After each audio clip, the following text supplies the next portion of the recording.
Lakshmi, your line was on mute.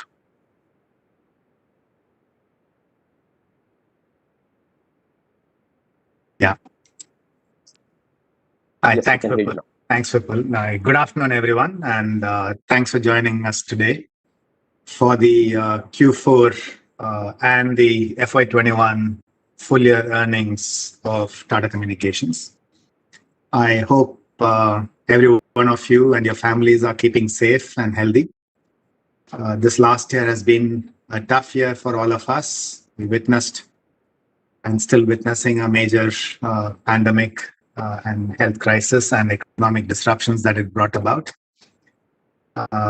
And we are seeing the second wave, which hopefully will bring, will get some normalcy pretty soon. So keep safe until then. I would like to start with the comments on an important event that happened during the last quarter in Q4. The government of India sold their 26% shareholding. 10% was taken by the Tata Group, while the rest of 16% was offered to the market as offer for sale. As a result, the Tata Group became a majority shareholder and the free float of the company has increased significantly.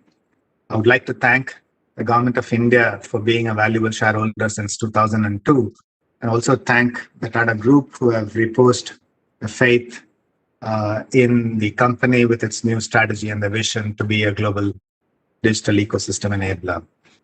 I would also like to thank all of the existing and new shareholders for their continued support to the management and the company. At the start of the last year, we rolled out our new strategy, wherein we redesigned our solutions, keeping in our mind our customers. The underlying principles were staying relevant in the customer's digital ecosystem through our products and being able to stitch together multiple products to deliver a solution, thus solving customers' problems. Towards this, we reimagined our customer engagement model to deepen our relationship with customers and thereby to also increase our wallet share with them.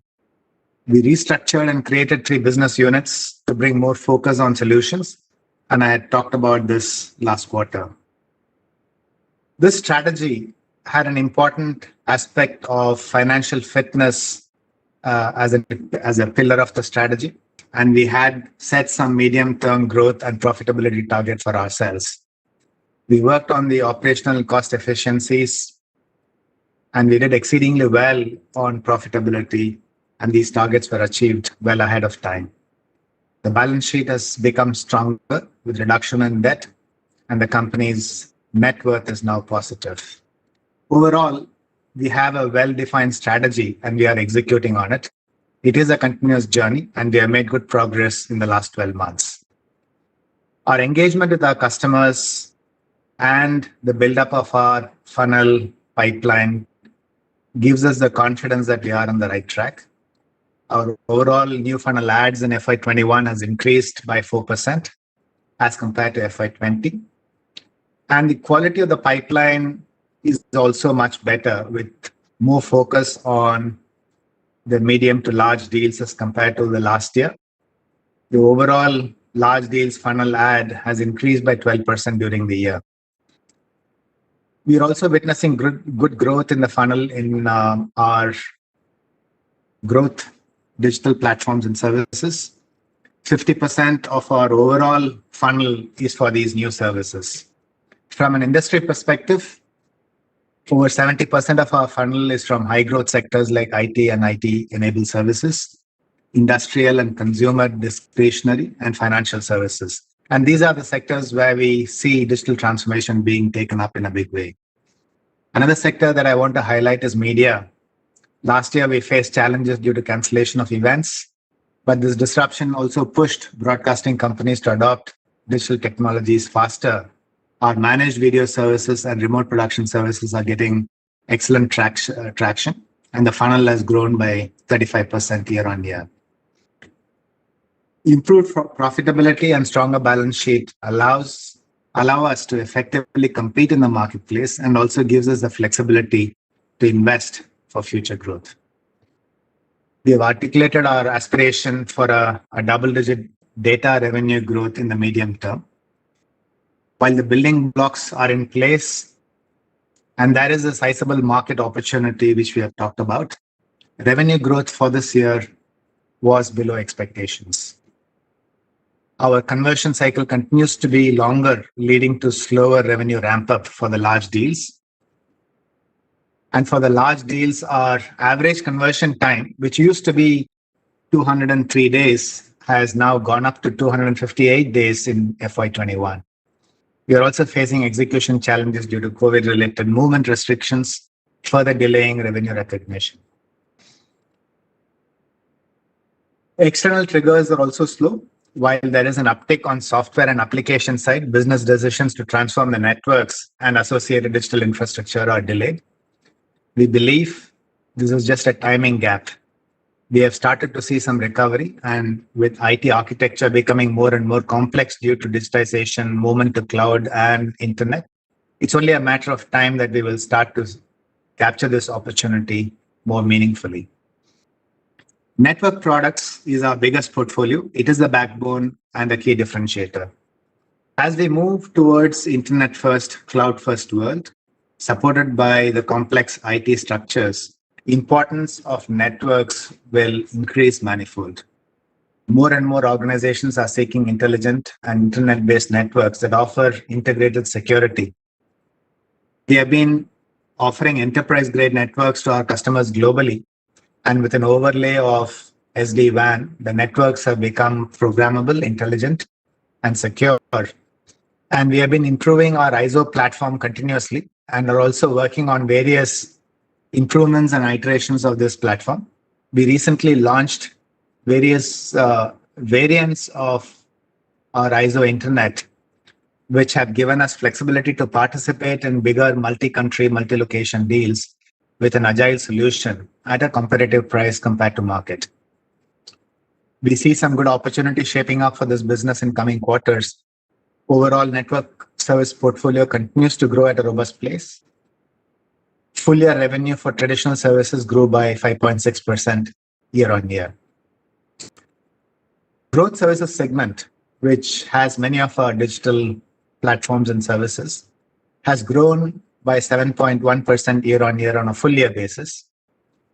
This revenue growth has been lower than expected, as this segment has been affected by COVID-related weakness, as well as slower deal conversion and subsequent execution as well. The Unified Collaboration, UCC, is one of the biggest portfolios in this segment. Our UCC revenues has been affected by a decline in enterprise voice, the SIP trunk traffic. You would recall in Q4 of last year and Q1 of this year, we witnessed a sudden jump in volume due to lockdown. But starting Q2, this traffic started to moderate and has now gone back to pre-COVID levels. SIP traffic is generated when people are sitting in the offices or on the move and use the lines to communicate. Due to work from home, this traffic has distributed and has moved to channels like IP. We believe the segment will go up once things start to open up globally. Also, due to the IUC increases last year, we lost some traffic. This SIP traffic decline is one of the biggest factors that has affected both the revenue and profitability of the growth service. This volume decline is not a long-term trend, and we have taken steps to stabilize and grow the enterprise voice traffic in the coming quarters. We are proactively engaging with the customers. We've redesigned our packages, and we are hopeful that we will get some of the traffic back in the coming quarters. I had highlighted in Q3 that we are witnessing a trend where enterprise voice traffic is gradually moving to cloud-based calling. We are now offering a fully managed cloud communication solutions using our offers on Microsoft Teams and Cisco WebEx as platforms. The proposition comes with an end-to-end deployment along with the management and SLA to the customer. Such deals have a better quality of revenue, as some part of the revenue is fixed monthly charge rather than 100% being usage-based that we are used to in the past. This portfolio is witnessing a robust double-digit growth and will drive the future growth of overall UCC and the CPaaS portfolio.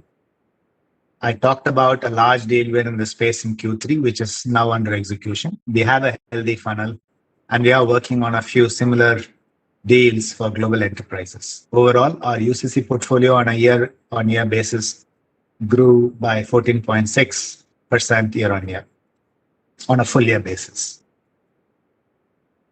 We recently won a deal from a global leader in shipping services to enhance their customer management experience. This solution, which is an extension of our InstaCC offering, will merge disparate systems into one globally consistent service platform and will enable their inbound and outbound customer communications in over 200 locations across 109 countries onto a single integrated global platform. This solution will be fully managed by us, and our platform will combine our global SIP Connect service along with the Cisco WebEx Cloud Contact Center, bringing the ecosystems together for a seamless user experience. This will significantly impact the digital transformation journey by bringing IT operational efficiencies, increased agent productivity and cost savings, and strengthen their position as a global integrator of logistics. Cloud opportunity continues to grow. Cloud has already established its value for many businesses, improving the enterprise customers' agility, scalability, as well as cost efficiencies. Our ISO private cloud platform is helping enterprises to manage the scale demand with agility. We are supporting organizations with services across infrastructure modernization, data center transformation, application modernization, smart analytics, and multi-cloud deployments with integrated security. Our offering works with dedicated infrastructure to create a seamless hybrid cloud, or works with public cloud platforms, offering a multi-cloud environment as per the business needs. As part of multi-cloud strategy, we have expanded our managed public cloud services portfolio to include capabilities for Google Cloud, in addition to our existing partnerships with AWS and Azure.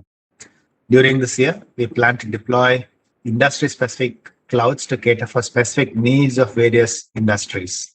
We already have a government-certified cloud for all the government needs, and we have a media-specific cloud, which helps broadcasting organizations in agile media management and remote production. In our media business, despite COVID weaknesses and cancellation of events, we continue to win new logos besides using the strength of our offerings. Digitization and adoption of cloud has led to high focus on security of the modernized IT architecture. Our managed security offerings are getting good traction across industries. Until now, we have deployed over 35 security operation control, the SOCs, for our customers to protect their technology systems and data. These SOCs are a mix of hybrid and cloud-based deployments as per the customer needs. Recently, we have expanded our relationship with one of the largest government-owned banks to help protect their amalgamated entity with a suite of managed security services.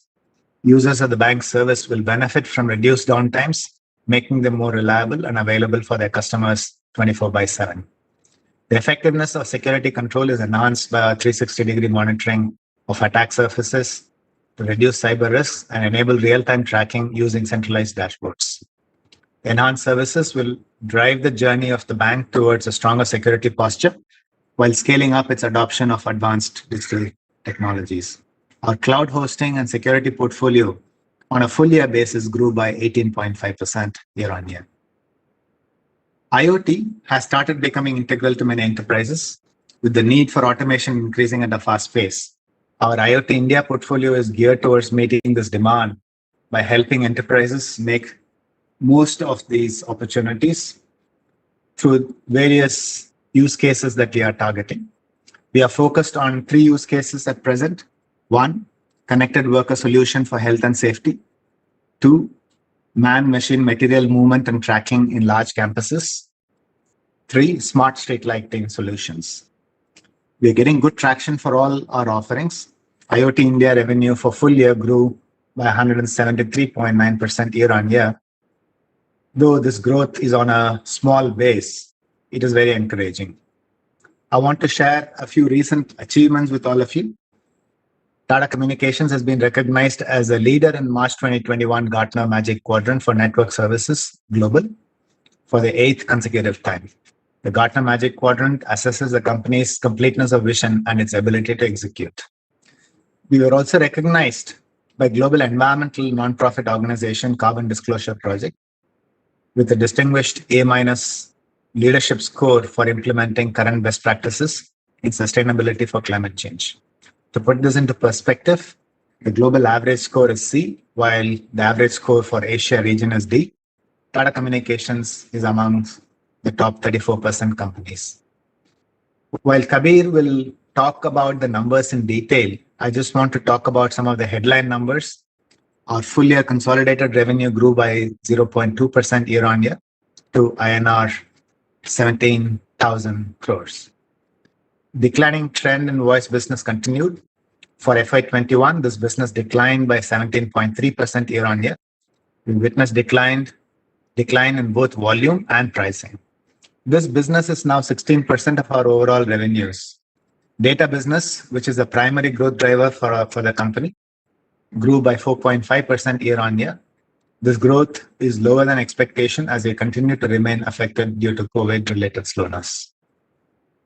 EBITDA was at rupees 4,261 crores, witnessing a 29.5% year-on-year growth.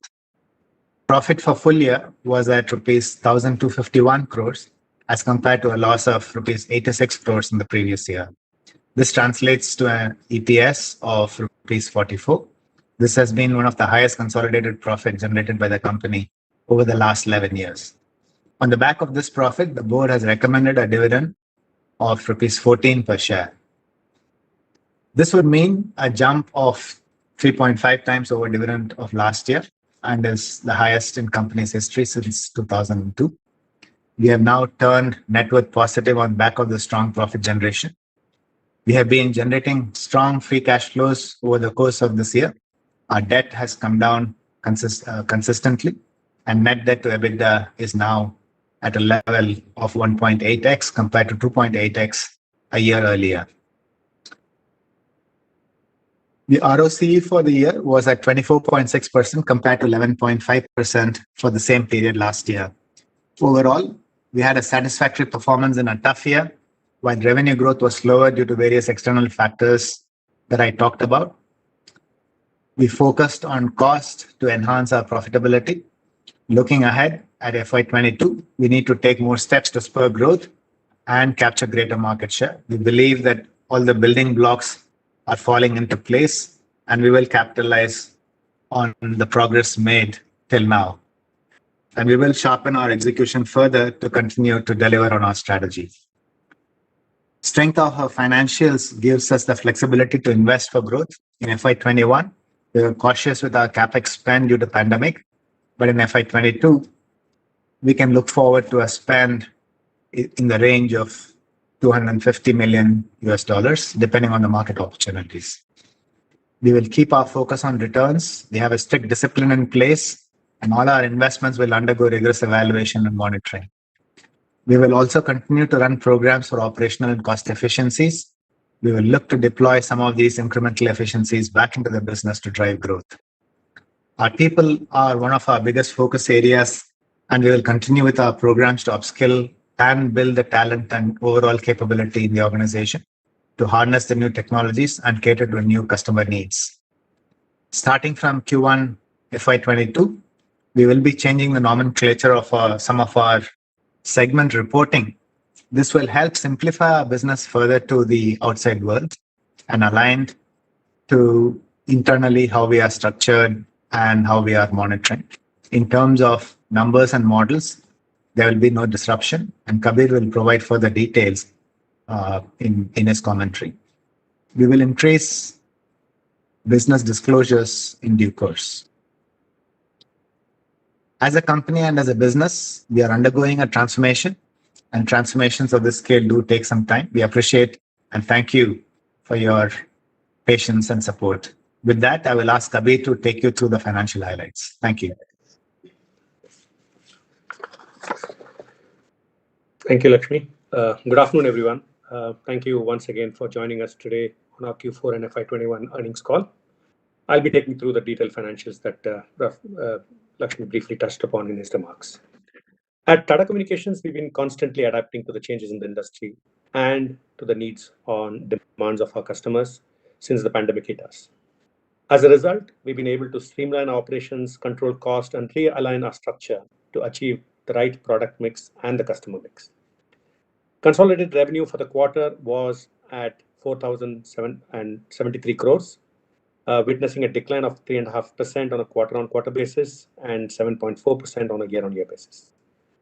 This decline has been largely led due to the degrowth in voice business and slower than expected growth in the data business. Deal conversion cycle, as Lakshmi called out, continues to be impacted. Also in Q4 of last year, we had witnessed a surge in our UCC traffic post-lockdown, which has now moderated to pre-COVID levels, leading to a year-on-year decline in data business. Our full year revenue grew by 0.2% year-on-year to 17,100 crores. Our solutions and inherent value proposition are being appreciated by our customers, and the pipeline is building up. Internally, we have taken steps to ensure that we are fit to compete in the market and fit to grow the business. We believe it's a matter of time and revenue growth will start to pick up as things start to normalize and economic activity picks up. We focused on the right operating structure for the company and brought efficiencies into the business. This has led to expansion of margin, robust generation of PAT and free cash flow, and improved return ratios. For FY21, our EBITDA was 4,261 crores, witnessing a growth of 21.5% year-on-year growth, with margin expansion of over 560 basis points. EBITDA for the quarter was at 1,015 crores, witnessing a 16.8% year-on-year growth, but a decline of 3% quarter-on-quarter. This decline is something which we called out already in the last earnings call. It is because of the higher R&M expenses that we have, also compounded by the lower revenue that we had in Q4. And these costs are normally back-ended at the later half of the year. Despite these higher expenses, our margins for the quarter came in at 24.9%, an improvement of 10 basis points sequentially and 510 basis points on a year-on-year basis. PAT for the year is at 1,251 crores as compared to a loss of 86 crores in the last year. This translates into an EPS of INR 44 per share. Strong profits have helped strengthen the balance sheet. Our net worth is now positive, and the debt levels are in a comfortable range. The business is now generating adequate cash flows to fund future business growth, and hence the board has recommended a dividend of INR 14 per share. This has been one of the highest dividends in company's history since the year 2002. This quarter, we made a one-time payment of 380 crores to DOT. This is on account of the difference in accounting treatment of costs. We had made a provision for this in our books in Q4 of last year already. Payment includes difference in license fee along with interest and penalty till January of 2021. This payment has been made under protest, and we will have the opportunity to present and argue our case in future. All other pending AGR matters are still sub judice, and we are waiting for hearing date from the Honorable Supreme Court. Our cash flow generation has been robust. Despite this license fee payment, we have reduced our net debt by 1,390 crores in this year. Net debt as of 31st March is at 7,786 crores with an average cost of borrowing of 2.88%. Net debt to EBITDA is now at 1.8 times compared to 2.8 times a year earlier. ROCE for the year was at 24.6% as compared to 11.5% in FY20. Financial fitness is one of our key pillars of our strategy, and we continue to deliver on it. Data business revenue for full year has grown by 4.5% year-on-year. Traditional services witnessed a strong growth of 5.6% year-on-year, while growth services grew by 7.1% year-on-year. Revenue in growth services was subdued due to slower deal conversion due to COVID and moderation of UCC traffic. Data revenue was also affected by higher churn during the quarter. We are hopeful that business environment will improve in the coming quarters. In the interim, we are managing a performance through proactive customer engagement, active churn management, and cost control. We continue to maintain a healthy profitability in our data segment. Growth services EBITDA was affected in Q4 due to lower revenue and certain one-time catch-up costs during the quarter. Moving to our subsidiaries, TCTL business was affected in FY20 due to an onerous contract. This affected both revenue and profitability. We got out of this contract and we worked towards stabilizing this business in FY21. This business was affected by COVID as volumes decreased and execution became difficult due to movement restrictions. On full year basis, the revenue grew by 1.2% year on year, and we generated a positive EBITDA of INR 9 crores during the year as compared to a loss in FY20. We have started to see recovery in this business, and we have good international order book for FY22. Recently, we won a multi-year deal in Africa to roll out, manage, and operate the network infrastructure across the country. This project is now under execution. Our payment solution business continues to be affected by COVID during the year. We saw some recovery, but the transactions have again dipped in March, affecting our revenue. Average daily transactions for Q4 were 75 as compared to 84 during the same period of last year. As part of our strategy to focus on financial health and profitability, we have closed loss-making ATMs and got out of the Ministry of Finance contract, which were incurring loss. Ministry of Finance portfolio, which used to contribute to around 10 crores per quarter to revenue, is not there from January 2021, and the residual business is a much more profitable business that we have. Coming to the nomenclature change that Lakshmi touched upon in his remark, we are pivoting towards this to being a digital ecosystem enabler. Our focus is now on platforms and solutions rather than point products. These solutions are integral for our customers' digital transformation journey and agile and scalable to cater to future needs. In line with this strategy, we have reorganized our business into 3 different business units. We also took your feedback that we need to simplify our business. Keeping that in mind, we will be changing the nomenclature and regroup the segments from Q1. This will help align external reporting metrics to the internal management reporting. This nomenclature change will not lead to any disruption in overall reporting. Presently, we have 2 segments, voice and data. Today, rental business and subsidiaries are clubbed within data, which is not right as the drivers of these businesses are very different. Going forward, we will have 3 segments for reporting: voice, data, and others. Other segments will include rental and subsidiaries. Within data, traditional services we will call as network services, growth services will be renamed as digital platform and services, and innovation services will be called as incubation services. The overall composition of this portfolio will remain largely the same. Product level details, which created confusion, will be discontinued, and we will be providing details according to the propositions that we take to our customers. We will provide more details when we do our analyst meet later in June. As Lakshmi explained, all the building blocks are in place, and we now need to build on the progress made in this year. Financially, we are in a much better shape, and management focus is now solely on driving business growth. We are excited about the opportunities ahead, and we are fully geared to capture a meaningful share. This brings us to the end of the management commentary. I will now ask Vipul to open the forum for question and answers, and thank you very much for your patient listening. Thanks, Kabir. I would now request participants who are interested in asking the question to please raise their hand and ask questions. We will unmute the line. The first question is from the line of Vimal Gohil. Vimal, you may please ask your question now.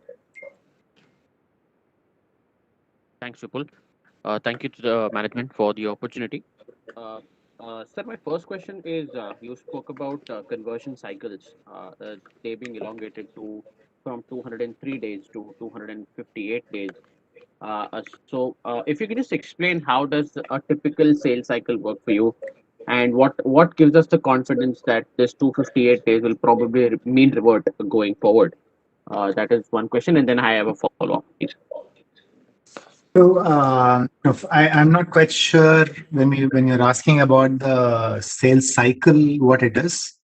We are focused on a set of large customers, and we have teams assigned to these customers, which we call as a customer success team, which is an account manager and a team of other people associated with the accounts, like the success manager, the project manager, the architects, which are the solution people for the accounts, right? So this is a team that works on a set of accounts, and they are constantly talking to customers to to look at opportunities and look for opportunities. And when these opportunities come about, and then the RFPs, and that's what the cycle that we talk about. And that cycle of from the moment the opportunities are identified to closure is what we called out. Now, that improvement, and that is a function of more of their decision making given the environment rather than our process. The second is more about when we go out for acquiring completely new logos and new customers, there is a completely new team. That team is supported by the marketing to reach to those customers, build relationships, and that cycle of prospecting in brand new accounts where we don't have an existing relationship will take a bit longer as well. But that is the normal process. I'm not sure if I understood your question. I'm sorry if I'm explaining a sales 101 process, but that's what we do. I was actually, Lakshmi, I was actually referring to your, you've spoken about the growth being lower than expectations. That Right. was because of the larger conversion cycle that, Correct. Correct. yeah. So I just wanted to understand that, Yeah. what are we doing to sort of shorten that conversion cycle? Are we seeing an improvement in demand, or are we doing something internally? That was my Right. No, question. that cycle is not entirely under our control. I mean, that is one of the problems, right? I mean, it is the decision-making cycle of the customers who take that longer time. And we still have, I think I've talked about this before, but we still have instances where we won a deal in Q1 of last year, right, of a network transformation. The customer had put, I'm talking about post winning the deal. But we had not signed the contract, but they announced us as a winner. But post that, the customer had put a stop, and they are relooking at their architecture, and we are working with them to redesign. So there are instances where after winning, the execution has taken time because of customers reassessing, and because they're not going back to the branches, they're thinking about, do I need all this bandwidth in my branch? What should be the new architecture be? So that is one aspect of the delay. The other aspect of the delay is their own decision-making cycle, because I guess their priorities are and looking at applications and others before they come down to network and other digital infrastructure that we offer to them. So that's the cycle that I'm talking about. The third is even in our unified collaborations where we are selling, let's say, our Microsoft Teams based managed services offer, right? So we win a deal with a customer for a large international company, but the execution of that they would like to do region by region and specific set of users within that region rather than all the users. So customers are calibrating how they want to roll out, and that is also a reason for a slowness in conversion, even post winning, as to how much gets executed and how much we are able to realize as revenue. So those are some of the challenges that are being faced. That's what I'm talking about. I don't think from our internal process, in fact, we are looking to see how we can help the customers to accelerate that. So in this very same customer where we had won a complete Teams transformation deployment thing, we are developing tools that will go to the extent of saying, hey, customer, the problem seems to be in your WAN and not in a Teams tenant or in your WAN architecture, right? So we have now developed tools that will pinpoint where the problems are for customers, which will help them to better their experience. So we are coming up with new. So internally, we are accelerating a lot of those investments to build capabilities, bring more tools that will give transparency to the customers in their own estate, right? Which will pinpoint and show them where the issues are. So those are things that we are doing internally to further help customers. But it's more the external environment slowness that I called out. Right. So my one more question from my side. You spoke about SIP trunk services seeing the maximum amount of slowdown and being responsible for the overall growth slowdown in the growth services business. But in a scenario where increasing amount of companies or enterprises are looking at work from home as maybe a sustainable sort of a way of life. So what happens then? I mean, do we have a way out over there, or do we have some offset? Yeah. So the way I would put it is, we are looking at, the collaboration as a bundle of SIP trunk on which we deliver a managed collaboration service using Teams or Cisco or multi-product coexisting together, right? So one of our customers where we're doing the transformation, they're using, as a transient measure to continue to use their, meeting room, conference room with their existing equipment where they've invested. And they want to move to Microsoft Teams for other collaboration. So how do you coexist and all of that is what we're looking at. So that is the direction of travel that the customers will go. And in that, our offerings around managed services on collaboration for Teams or Cisco or multi-product coexistence will gain more and more traction, right? So the customers who are buying simple SIP trunking, right, will still be there, which will be very large enterprises who will want to manage it all themselves rather than, give it to somebody as a managed services. So SIP trunking, it's some of the analysts' growth projections are even after COVID, it will continue to grow in a high single digit or about 10-11% is what some of the analysts are forecasting. So that will grow, but definitely most of the enterprises will pivot more and more towards the cloud application based providers, which is the Teams and the Cisco's and the Zooms.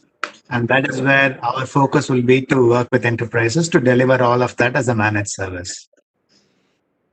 Understood. The foundation of that will still be SIP trunking. So when we internally, when we are looking at our Microsoft Teams product, right, that product will include the SIP trunking underlay that will be bundled with our customers. And those customers who are simply asking for SIP trunk only will be called out as a SIP trunk only product solution. And that will be largely, the cloud service providers like Cisco and Microsoft and Zoom and others. And will also be some of the large enterprises who will buy that kind of services. Understood. So thank you so much for the clarification. I think I'll get back in the queue. Thank you so much. All the best. Thanks, Vimal. The next question is from the line of Sanjesh. Sanjesh James.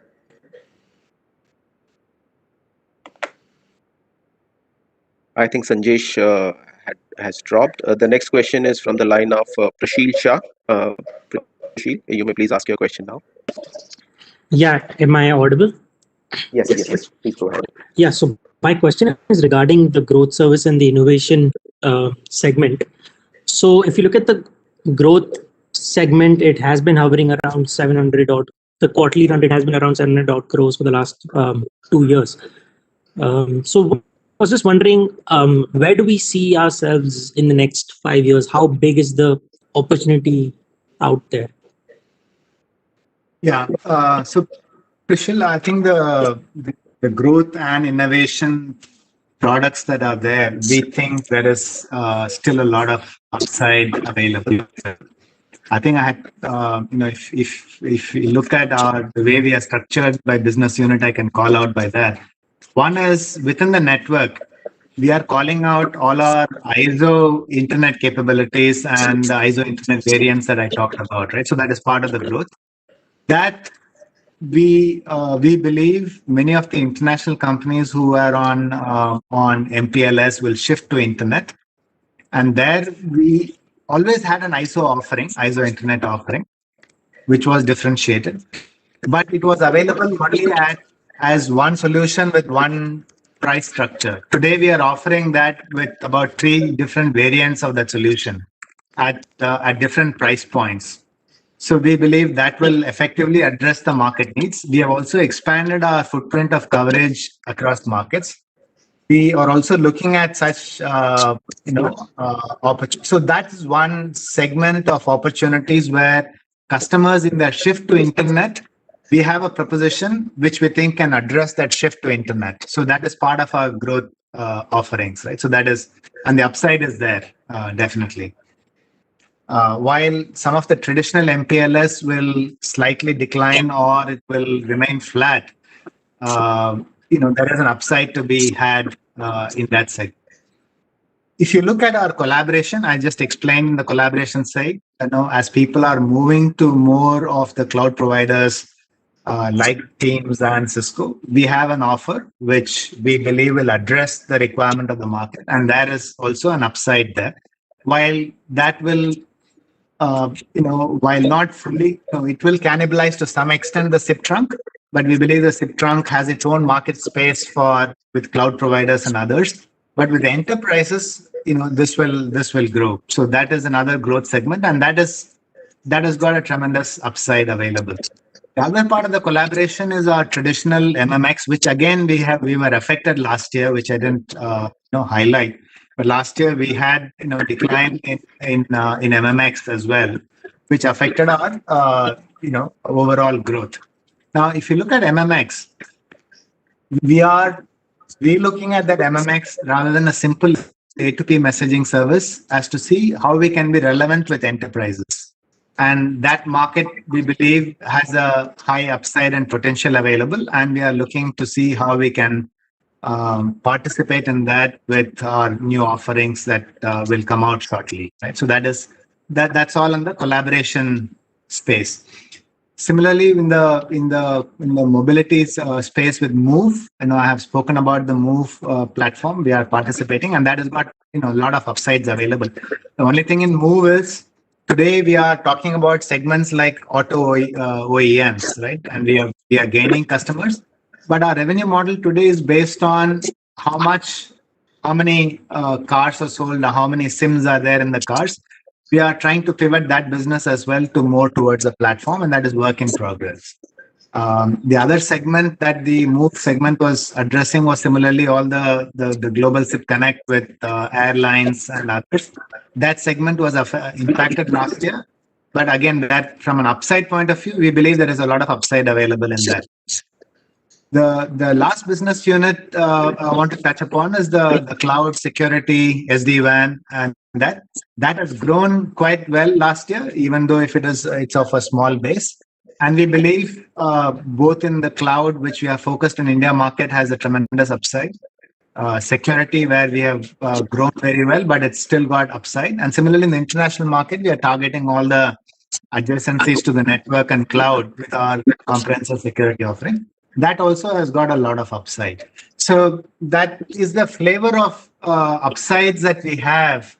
And I'm convinced about the upsides, and we are configuring our solutions to meet that upside.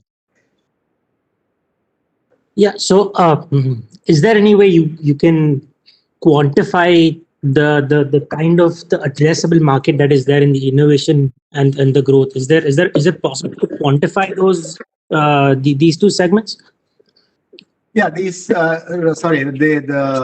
three segments, right? Even in network, I talked about the internet as a growth opportunity. I don't have the figures offhand with me, Prish, for each one of those segments, but suffice to say that they are in, the addressable segment market is in hundreds of millions, and some of them are a billion plus. So the addressable segment is quite large. Okay, and lastly, so we have been seeing deterioration in the voice margin for a few quarters, and this quarter you guys did report some bounce back. So can we say that the worst is behind for this segment, and can we expect it to stabilize at like 6-7% odd? I can pick that up, Lakshmi. I mean, yeah. Look, I would say, this is it's a very complex trading business. What I can definitely tell you is how the business teams are incentivized and how they are tracked. The business teams do not talk gross revenue at all; they always talk net revenue. So therefore, at least the focus from the business is to have 6-7% and beyond, as the margin and pick up business that way. Okay, thank you so much. Thank you, Prashil. The next question is from the line of Sarath Reddy. Sarath, you may please ask your question now. Basically, I had two questions. One was actually answered. The one on the SIP trunking that was answered earlier. So the other one was, see, while you say SIP has declined, but the other on these in the same time you also said the traffic voice enterprise voice has also declined, which means, which I understand is all the Zoom, Cisco, WebEx, and those have also declined. Is my understanding correct? And if so, both declining simultaneously doesn't add up. If people are working from home, then fine, SIP trunking has declined. But on the other place, the other side of the voice or the communication segment should at least increase. So just if you could help me understand this better. Enterprise voice, and Vipul, correct me here if I'm going wrong. Enterprise voice and SIP is used interchangeably, Sarath. Hitesh, hi. Yeah.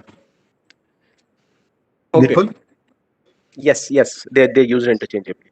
Yeah. So I think that's Okay, possibly the reason for okay. So SIP has declined, but on the other hand, the where you manage services on Teams, Zoom, WebEx, that has that increased. bit increased.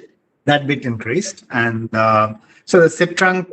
When we talk about enterprise voice and SIP trunk, one is the nature of the shifts that we talked about, and the other reason I think we had also called out is because of some IUC charges increases, we had changed some pricing, which caused movement of traffic away from us, and which also caused an issue. So, but largely those are the reasons why what we called out. But to answer your question, yes, SIP and enterprise voice are used interchangeably, which might have caused you the confusion.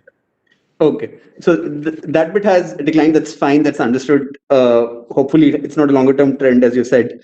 But on the other side, is it correct to say that this team where you manage services around Teams, Zoom, WebEx, etc., those had that revenue segment has increased? Those revenue segments have increased, but we are coming off a smaller basis there because the Teams offer is a relatively new offer, and similarly on the Cisco side, while it has been there for a long time, I think the world is looking at how much people are selling, right? The number of Teams license sold versus the Cisco WebEx, how much they are selling. And also part of our InstaCC based offer of moving to the call centers and the others to the cloud, that will also use the enterprise voice, which is the SIP trunk offer. So all of these would, the three bundled offers of Microsoft Teams based, Cisco WebEx based for enterprise, as well as our InstaCC offers, all of them will use InstaCC, will use the SIP trunk as a base. Is the point that we need to note. Yeah. Okay. Understood. Okay. Thank you. Thanks. Thanks, Sharath. The next question is from the line of Pawan Aluwalia. Pawan, you may please ask your question now. Much. So one question on the on the growth services front. So when we look at your positioning in things like Gartner, everyone recognizes that you're a leader in network services. But when we talk to customers or we look at Gartner, etc.'s treatment of you, it's not yet clear that people view you as an organization that can really deliver the cloud to them, which at a very high level is what your various growth services offerings are really all about. Since you've taken over as CEO, there's clearly been a greater focus in marketing and sales and in terms of total solutioning and presenting this as a face to the customer, and that's sort of noticeable within the industry. I'm wondering whether, in addition to the focus on solutioning and messaging, we also need to significantly upgrade our internal capabilities in terms of people and technology. So I'd be curious to get your assessment if I compare. Two questions. One is, at what point do you think a Gartner starts taking us seriously as, or calling us a leader in, say, cloud infrastructure or cloud infrastructure delivery or whatever the relevant quadrant is there. And secondly, if you were to compare us to the peers we may compete with in some of the growth services areas like possibly a Sifi or a NetMagic, how would you assess our bench capabilities and our technology capabilities relative to them? And what are we doing to bridge these capabilities? Lastly, you obviously come with the with TCS background, and at TCS you've had to put together large offerings for very large clients. Are we in a position today where we could effectively partner someone like a TCS as well as anybody else out there, or is there some distance we need to go in this? Yeah, Pawan, I think there was two basic. See, one is if you look at the analysts like Gartner, yes, the articulation of how we are building our solution, its differentiators, all of that they look at, right? So I think there we are investing in terms of our vision of our solution, how it helps the customers, and what internal capabilities we are building, so they can see that. But they also look at the other dimension of how many customers have you succeeded with, right? And that's another factor that they use to see, when they put you in a leader quadrant or wherever. So there, I think in one dimension where we are building the capability and we are articulating to them, I think that box is getting ticked.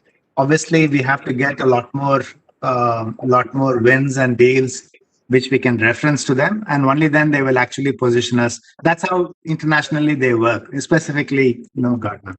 But it's a chicken egg type thing. Sorry? So it's a chicken egg type thing. You need a Gartner leader, has an easier time winning, and only a winner can be a Gartner leader. No, I think that's where, to put it in very simple terms, the answer is yes. But the customers do not simply buy based on that alone. Right? The customers would lift it on your solution under the hood and see that, because the buyers are intelligent. They're not just going to go by what is told. I mean, that might be relevant when they are including you in the initial RFP, but it's not so much relevant when you actually compete your teams in front of them and competing for solutions. So that at that stage, I don't think where you stand there makes a huge difference. In the initial consideration, yes, they will look at you from that perspective. Coming to some of the questions, especially as you reference cloud and India, I think in cloud we are fairly well rated in the market, right, in India, and we have seen good successes with our ISO private cloud offer, bundled with other public cloud to be able to deliver that as a multi-cloud, and we have some good wins, and that has grown quite well. Compared to even other players that you called out, I would think in the private cloud market, we would be one of the leaders. But there is still have significant scope there for us to increase our growth and capture even a bigger market share there. In terms of the other products like collaboration, like we talked about, whether it's our ability to implement Teams DR and other things, we are talking to Gartner. So today, as I said, we are coming off a small base of revenue there.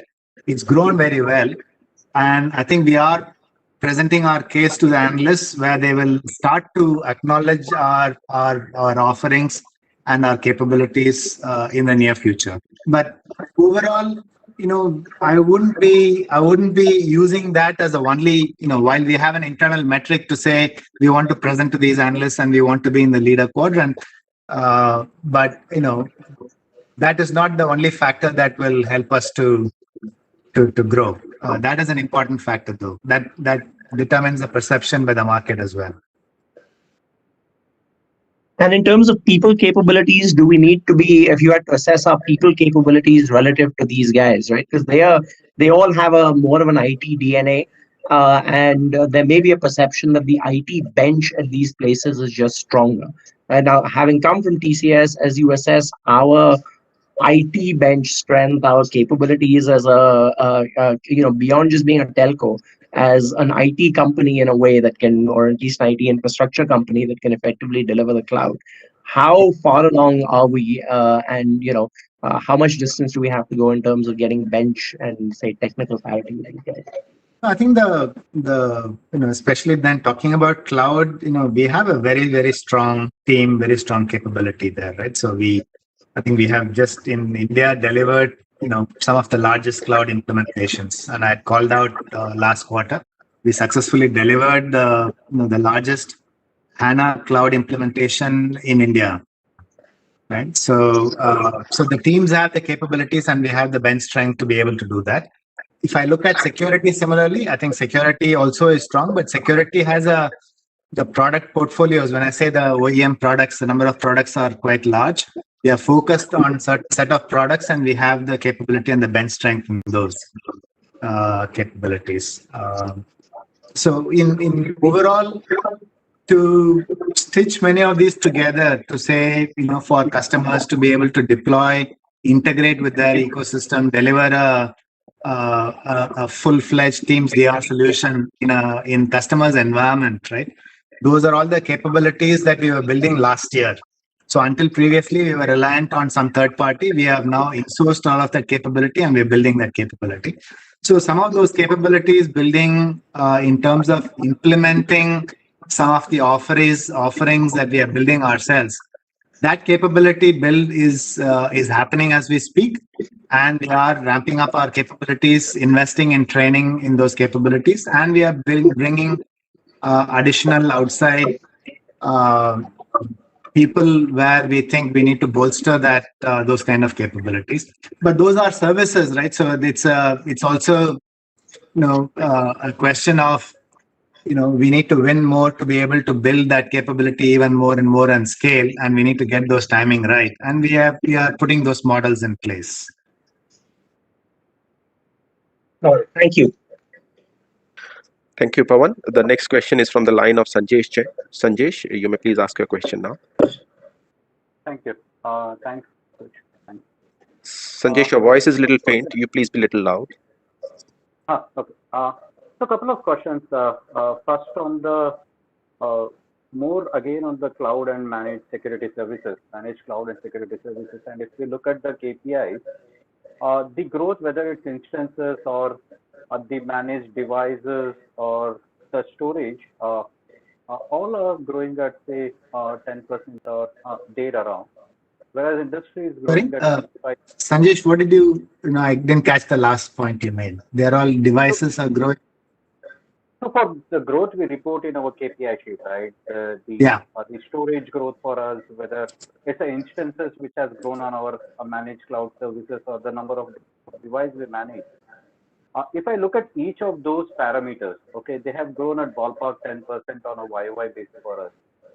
These growth tends to look like we are growing significantly lower than the industry. Industry is growing anywhere between 25 to 30%, and that again reflecting is what is reflecting in our others of the growth services where we capture a lot of these revenue. That hasn't grown. If I look at both, it looks like it's volume which is not there against with us, and that's causing our growth. Are we losing market share, and if yes, what are we trying to fix there, and how do we see these services? Because these are one of the fast growing services, and clearly we are not up in the market in terms of the trend on these services. Yeah. So Sanjesh, on the cloud side, on the security side, I think we are growing quite fast, right? So I think that we had called out that numbers as well. On the cloud side, while we are growing, we somewhat recalibrated that last year.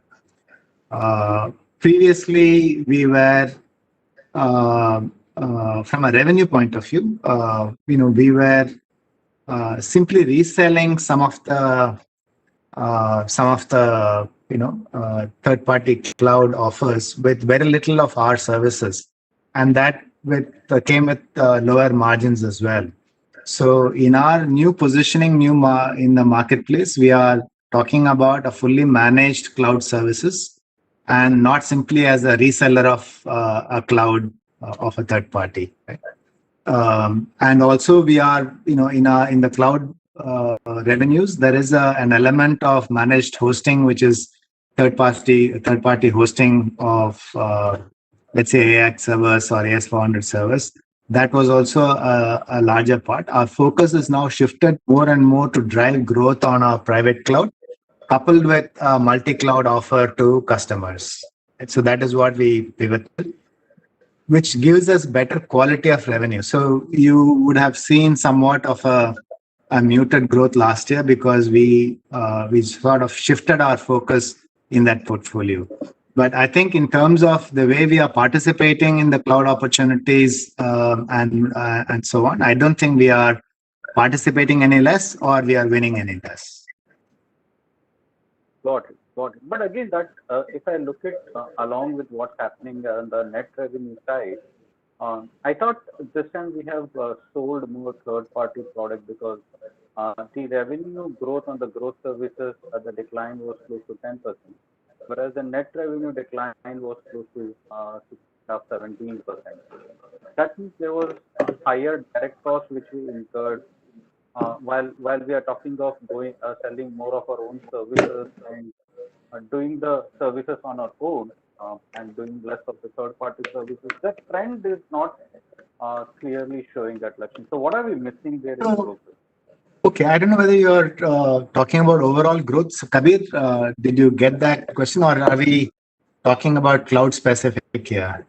No, it's not cloud specific. It's because we don't get cloud specific. I'm just taking the entire growth services as a service, and their SIP ranking, which generally had a higher payout because of IUC costs, and that has come down significantly. Despite that, our net revenue as a percentage of gross revenue in growth services has come down. Your commentary on telling that we are selling lesser of third-party products. But that was only reference to the cloud that I was talking about, Sanjesh, not the overall, all the other aspects of the growth business. Also, Sanjesh, I think you're referring to Q4, but if you look at full year, Q4, as I explained, there was some catch-up costs as well. But if you look at quarter, year on year, you actually see a proper healthy. I don't think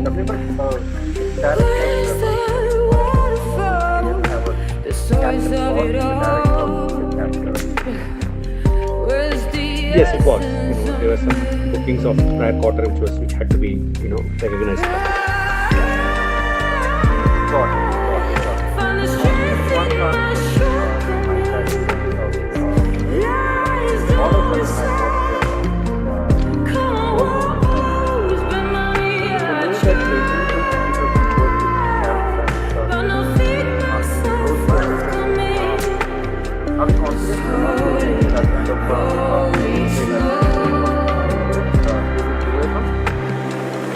Yeah, I think it's definitely doable, Sanjesh. I think if you look at historically, amongst the growth products, the key driver of the growth has been the SIP trunk, right? And the other was ISO, which had grown quite well when we launched the ISO product at that time, right? Now the market has shifted, and I've explained those shifts to you. But despite those markets shifting, I think we have enough in our products and solutions capability, plus what we have invested during the course of last year to look at new requirements of the customers and fine-tune these products and build additional capabilities. I certainly believe that there is that upside available for growing in these segments.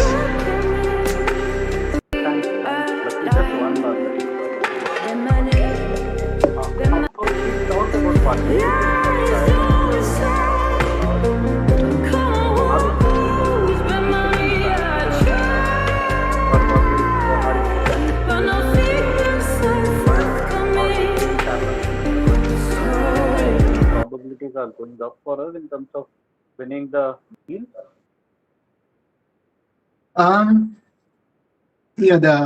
I wouldn't be able to give you a trend there. So if you look at our funnel, where are we winning more? If is it through SIs or directly? It's obviously direct is where we are winning more, right?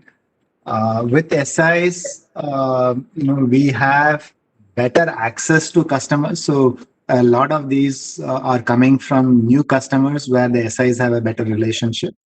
And therefore, we are able to go through them to deliver our offerings. So, and that will, we will work hard on working with the SIs to further build that funnel and further improve on those win rates and conversion. But as of today, it's more of the direct ones which are delivering the results for us. Thanks. Let me thank Kabir and that's good. Thank you, Sanjesh. We are already out of time. We'll just take the last question. It's from the line of Nishit. Nishit, you may please go ahead.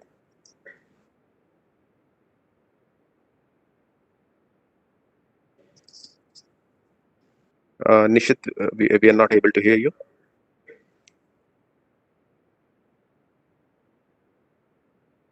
I think there is some problem with Nishit's line. We'll just take last question from the line of Puneet Shah. Puneet, you may please ask your question now.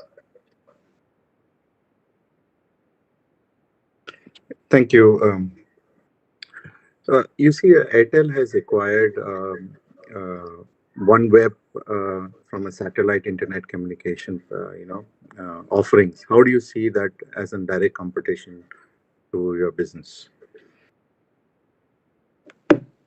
All the low Earth orbit, say LEO players,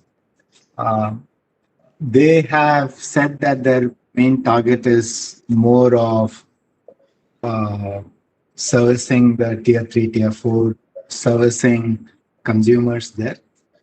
And some of them have also said that they will go in the wholesale model where we will be able to buy capacity from them and service our enterprise customers. So we don't view that as a competition. It's another technology for delivering the last access to more remote locations.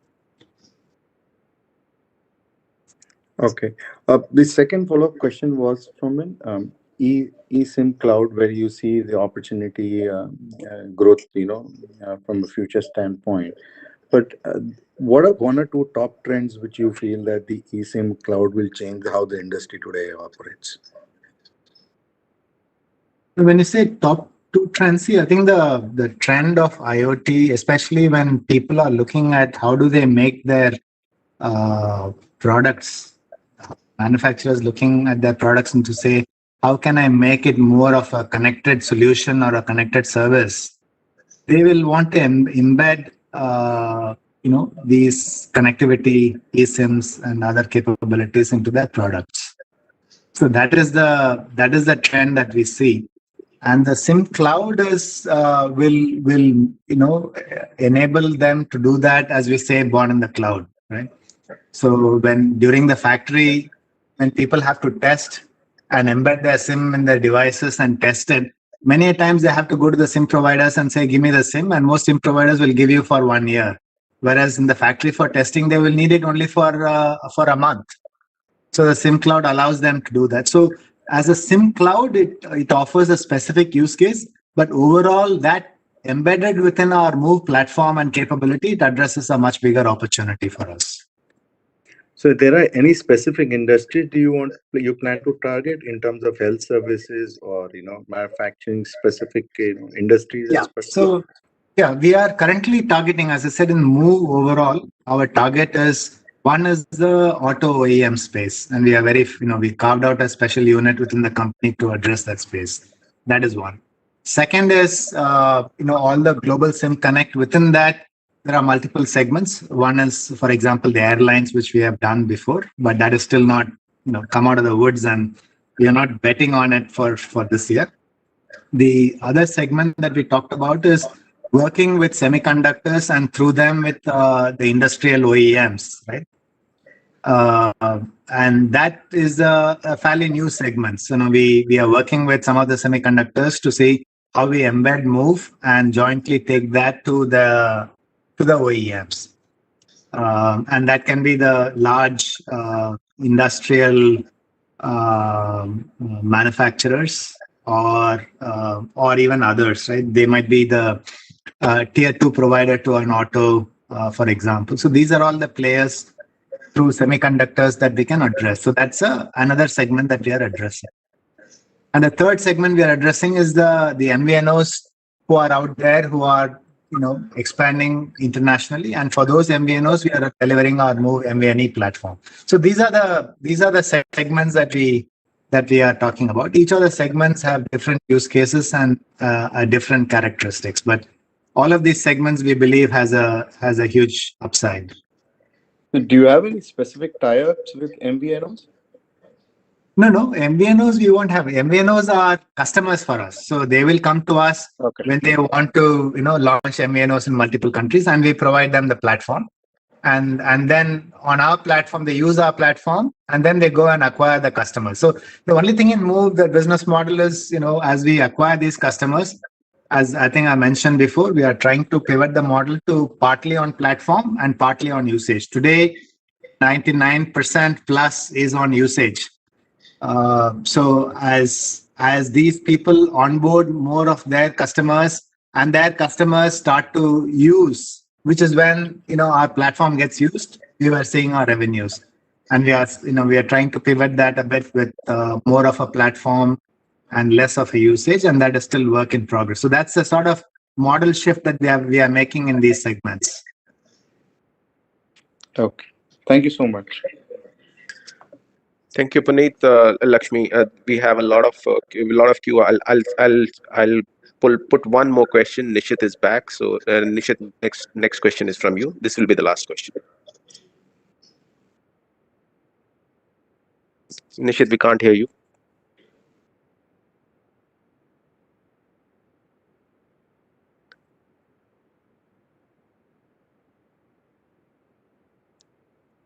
Okay, I think there seemed to be some problem with Nishit's line. This brings us to the end of the Q&A session. Over to you, Lakshmi, for your closing remarks. Thank you, Vipul, and thank you everyone for participating in the call. As I said in my opening remarks, all the building blocks that are needed for transforming the company are falling in place. We have done exceedingly well on financial fitness, and the execution there has been excellent. With respect to capturing the growth, we believe that there is a lot of upside to be had, and we are investing in our platforms and capabilities accordingly.